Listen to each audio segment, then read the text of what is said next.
No cares for me, I'm happy as I can be. I learned to love and to live, devil may care. Bob Dorough was born in Cherry Hill, Arkansas, December 12, 1923. And his family did not have much money. When Bob was eventually able, he went to New York, basically to see what the scene was like, and like many other young musicians, went in search of Charlie Parker. He also came to New York in a great time, 50s, when, bebop was settling, the dust was settling from that revolution. And the next wave, which was, as in New York, you'd always see the next thing that's gonna happen would start there. And he came at a period when there was work and when there was, guys could play. He was omnivorous, in his musical interests. But his bebop was where his heart landed. At that particular time when you're young, you're really getting into playing, and you want to be a player. What do you want to play? You want to play some bebop. He recorded his first full-length LP, Devil May Care, of course, with that title track on it.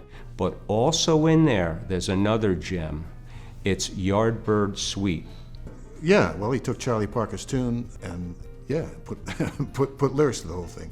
First of all, you have to understand that. You have to know the melody of the tune, and then the improvisations of the tune, which he didn't only write the melody, but he wrote lyrics to the improvisations in the tune, which is pretty tough to do.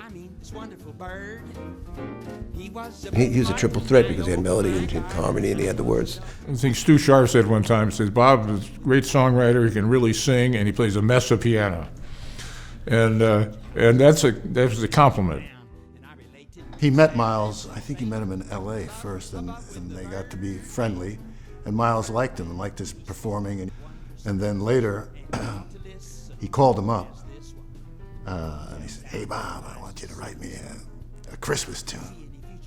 And so Bob, being Bob, wrote Blue Xmas. We went crazy. That was like so cool. It's a Christmas album, and there's here, Miles Davis, with Bob Dorough. Miles is the main guy in jazz for those years, and the fact that he was interested enough in this guy's music to have him represented on a record was pretty deep, and everybody went like, a vocal on Miles's record? Come on now. In 1972, David McCall, the president of a New York City advertising firm, says, "Is there a way we can do some rote learning via music for my son to, get better at his multiplication tables?" And Bob went home and he composed 3 is a Magic Number. 3 is a magic number. Yes, it is. It's a magic number. Somewhere in the ancient mystic trinity, you get 3 as a magic number. They called Bob the Mozart of multiplication. The person who could really connect with the audience, was tremendously good at that, and I think really loved it, and that informed his performance. If you looked around the house when he was playing, everybody was smiling because he just brought that out. He was a joyous cat, and it flowed out of him right into you when you were in the audience.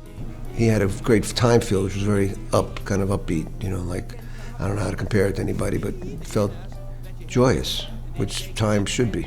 Rhythm, affirmation of life, So hopefully it's a, bright life. And that kind of beat really helps that come across. I'm inspired by people that are true to themselves. Let's face it, Bob Dorough ended up influencing tens of millions of people. And they have no idea who he is. To me, that's like success. And that's a magic number.